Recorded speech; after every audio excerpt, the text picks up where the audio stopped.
College football absolutely dominating, and is it selling hardware? I think indications are yes. We've got Sea of Thieves selling over 1 million copies. We're going to discuss that today. Phil Spencer gives a statement on game exclusivity and what's happening there. And guess what, everybody? We're right. We're right again. Just watch, you're watching this channel, you're ahead of the ball game, in my opinion. And then last but not least, we're going to cover Avowed Confirms that it's only running at 30 FPS on Xbox Series X and S.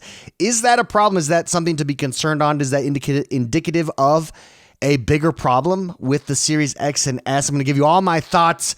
But before we jump into it, don't forget to hit that like button and subscribe to this channel. My name is X1 the Gamer. We cover stuff like this all the time. We also have a community Discord.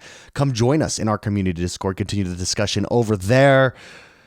And let's jump into, first up, we do have College Football 2025. Year to date, this is from Matt Piscatella. Year to date, ending July 2024, top 20 best-selling premium games in U.S. dollar store. Now, this does include physical and digital content, and EA Sports being out for just over a month now takes that number one spot, which is huge. I mean, think about all the hype that a Helldivers got. Think about all the hype that Modern Warfare 3 got, or Dragon's Dogma 2 for that matter, coming in there at fourth, and EA Sports being out just over 2 months is at number one. And if you look at it, EA Sports, the MVP bundle is at number 5. That's the Madden game. That's NCAA and Madden combined. And I believe college football is probably raising the profile of Madden as well. College football, it's been gone for years. This is the first year back, since the mid 2010s, 2011, 2012. What I think it was 2013 was the last one, if I'm not mistaken. I could be wrong, but it's been a while. It's been like a decade since college football has been out.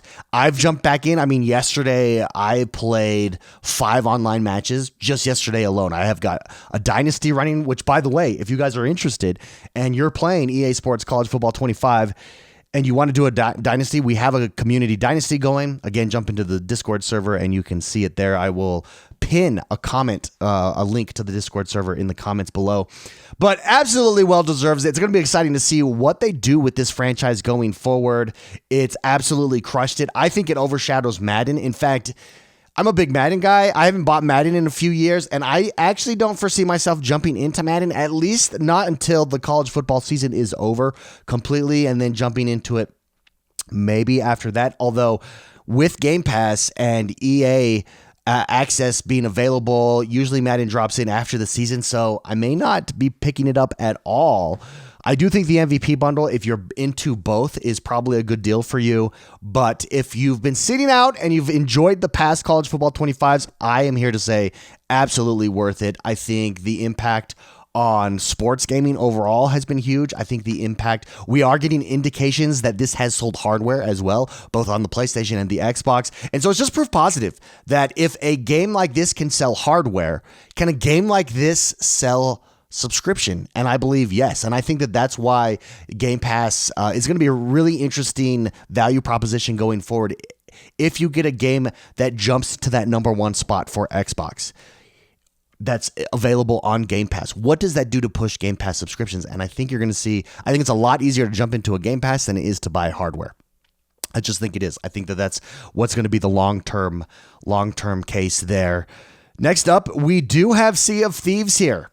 And this is just going off. We've got some game exclusivity talk in today's video, and one of those is Xbox Sea of Thieves. Xbox Sea of Thieves was one of the first big games, first of 4. So there was 4 initial titles that went from Xbox exclusivity, and they dropped it over on PlayStation as well as PC, and it's been a huge hit. Sea of Thieves has absolutely been a huge hit. And this is what we're talking about. Phil Spencer says every game is going to be a case-by-case scenario, and I keep getting these questions from people, or seeing the discussion pop up as well on Twitter, like, well, Xbox just has no exclusives. That's not true. Xbox is going to have exclusives. Xbox is always going to have exclusives. That's a part of the package. But not everything Xbox owns needs to remain exclusive to Game Pass. There are going to be titles like a Sea of Thieves that make complete sense to bring over to a PlayStation 5. Now, why? Because it introduces you to the platform. It also introduces you, let's say, it has shipped over 1 million copies over on the PlayStation 5, okay? You got to pay $30 for it on the PlayStation 5, or you can come over to Game Pass and play it for free. If I'm a diehard fan on the PlayStation 5, am I not now more likely? I'm one of those 1 million people playing it and I'm one of the diehards, am I not more likely now to just subscribe to Game Pass? Question for you. Rhetorical question. The answer is yes. It's rhetorical because I'll give you the answer. The answer is yes. Let's pretend that you just get 5% of that. That's a big chunk. Let's pretend you only get 1% to subscribe to Game Pass. Again, that's a big chunk. Plus, remember, you're also getting the revenues from Sea of Thieves, from the 1 million copies that are being purchased over on PlayStation 5. Absolutely huge success. You can see the power of Game Pass here from a marketing strategy. It gives you so much more flexibility.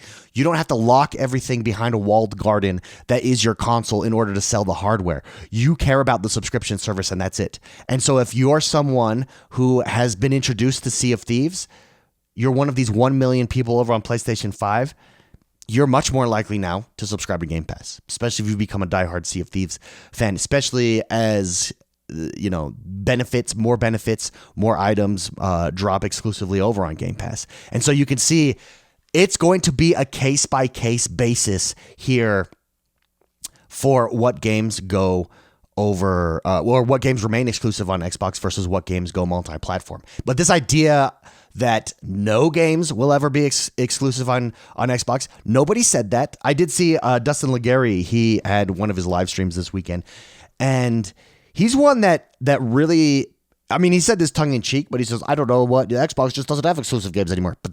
But that's not true. That's just inherently not true. So there's a lot of misinformation out there. There's a lot of false accusations being levied at Xbox, while Xbox has not said any of that. They've not indicated any of that. What they have said is it will be a case-by-case basis.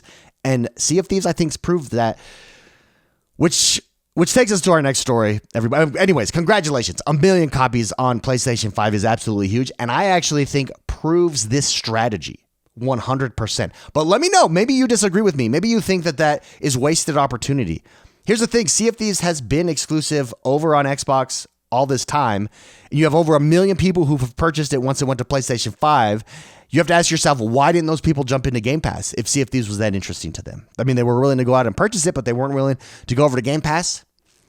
You can see you've got to introduce people to it. You've got to whet their palate. You've got to get them interested in the items that you have. If I've never played a game, but I see there's some hype about it, why do I care about jumping over and buying hardware for that or buying software for that? The answer, I really don't. Unless it makes so much noise that it's undeniable, and very few games in history, I think, have ever done that. So you can see the strategy here with that, which brings us to Phil Spencer's comment. Now, after last week where we learned Indiana Jones was coming to PlayStation 5, it's going to be a timed exclusive release. This is where we've gotten a lot of snarkiness online, really, about Xbox not having exclusives. We talked about that with the Sea of Thieves 1 million copies.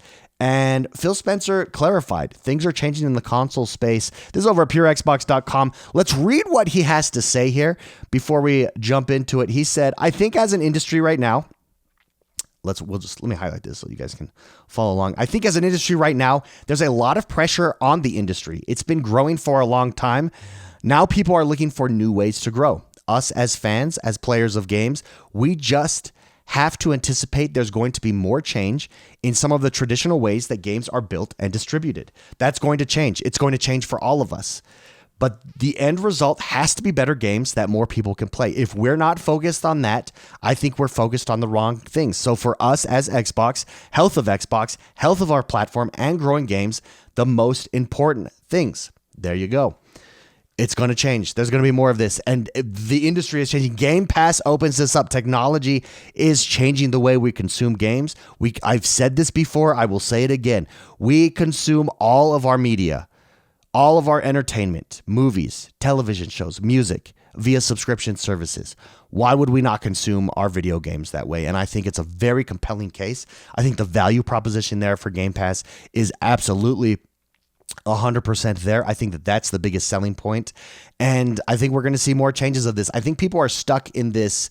Well, just because something always was, for instance, it was always the case that the way you get people to your hardware, or so it was thought, was via timed exclusives or exclusives. And you had to force people into your walled garden that was hardware. That's not the case anymore. You've got, for instance, Indiana Jones, I think, is going to be a good example. But Sea of Thieves, we just talked about. Sea of Thieves, it makes sense to sell Sea of Thieves over on PlayStation 5 and then have it as an exclusive over on Game Pass, where you don't have to pay for it. Hey, you got to pay for it on PlayStation 5. You don't have to pay for it on Game Pass. Now, these things are long-term goals. That's not something that immediately gets a lot of people, but it introduces them to this concept of the value proposition of Game Pass. And so someone that jumps into Sea of Thieves now and maybe is looking at Call of Duty, and then they're like, wait a minute, both of these are available on Game Pass. Maybe they buy both Call of Duty and Sea of Thieves right now, but next year, or Avowed drops, or, another big exclusive title drops over, or timed exclusive for that matter, over on Game Pass, and eventually they think to themselves, oh, you know what? I'm just going to subscribe to Game Pass at this point. It's just worth it. Sony's doing the same thing. Sony is putting their games on PC as well. Keep in mind, they don't have the Game Pass yet. Game Pass is it when you talk subscription service. Yes, they have a subscription service, but it's not the same as Game Pass. Game Pass is leading the charge. Game Pass is leading the way. I think Xbox is leading the way here, and rightfully so. I think when you're behind by half in the hardware space, you've got to change things up. And I think Xbox recognizes that and does that. I would love to know what you guys think on this specifically. This is the big controversial take here. Xbox no longer has exclusives. Once again, let me correct. They do have exclusives. They've never said they're not going to have exclusives. They have said it will be a case-by-case scenario. I think Xbox will continue to have some of their games exclusive, some of their marquee titles, but where it makes sense, a Sea of Thieves, for instance, I think Indiana Jones makes complete sense to have as a timed exclusive. Again, timed exclusives worked to put the PlayStation 5 hardware in the position it is today. Why would it not work for Xbox? The answer, or why would it not work for Game Pass specifically? The answer is it's going to work. I think it's a smart strategy. Let's end today on this story, guys. We've got this. Avowed is targeting 30 frames per second. We learned this last week at Gamescom. There was a big demo that dropped, and it is targeting 30 frames per second. Let's actually read this here. This is at videogameschronicle.com. Speaking on the Iron Lords podcast, art director Matt Hansen called 30 frames per second the bare minimum the team is aiming for. It's a first-person, single-player game. You don't necessarily need that 60 frames, and that allows us to target a lot juicier with VFX and lighting and all this other stuff, Hansen said. It's a trade-off we opted to make relatively early, and we're really happy with that. The game's running pretty smooth for how visually dense it is, and that's always our goal. So it is at 30 frames per second. Now think about that reasoning right there that Matt Hansen, the art director for Avowed, says. He says it's a balancing act. We could have went for higher frames per second, but we want more visually dense world that is there. We want more interesting lighting that is there. And I don't have a problem with this at all. And we've been spoiled as gamers. 60 frames per second is the new minimum. No, it's not. Red Dead Redemption, which is one of the best open world games ever made of all time. In fact, a lot of people consider it the best open world game ever made, runs at 30 frames per second. And I don't think it is the best open world game if they have to take away some of that denseness in the world, that visual denseness. It's absolutely beautiful. The screenshots you can take in that game, absolutely gorgeous. The lighting, beautiful. You could sit on a mountaintop and overlook this whole world that is just teeming with activity and life and just be amazed and wowed. And that's Red Dead Redemption at 30 frames per second. So I think it's anyone complaining at 60 frames per second that it's not capable and saying this is ridiculous doesn't fully understand, I think, what's happening here. And personally, in an open world game, I think it's more important to have that dense open world. I think it's more important to have a vibrant, alive, visually appealing open world than it is to have 60 frames per second. In single player story, I don't think it's that big deal. Now, if we're talking multiplayer gun shooting, smoothness, like a Stalker, for instance, Stalker 2, 60 frames per second is much more needed, I think. I think that for first-person shooter games, that's kind of the new standard there, and it's not as important to have this, those are much more linear experiences that are happening. You want the combat, the gunplay to feel as smooth as possible. But in an Avowed, I don't think that that's a necessity, and I think games like Red Dead Redemption prove that out. I would love to know what you guys think, though. Do you think this is a mistake? Do you think they should have hit for 60 and maybe have a less dense world, a less visually dense world? Personally, I don't think so. In a game like this, single-player experience, I want that. I want to get lost in their world. And if that means going at 30 frames per second, then by all means, again, Red Dead Redemption, best open-world game, maybe of all time. and they're at 30 frames per second. And I think hitting that target enabled them and allowed them to do exactly what Matt Hansen here at Avowed is saying they want to do: visual density and vibrancy, I think, is the goal. Again, would love to know what you guys think. That's going to do us for today. Don't forget to hit that like button, subscribe to this channel. Come join us over on Discord. Continue the discussion over there. My name is X1 the Gamer. We cover Xbox news and commentary just like this each and every single day. And we'll see you guys next time. Bye-bye.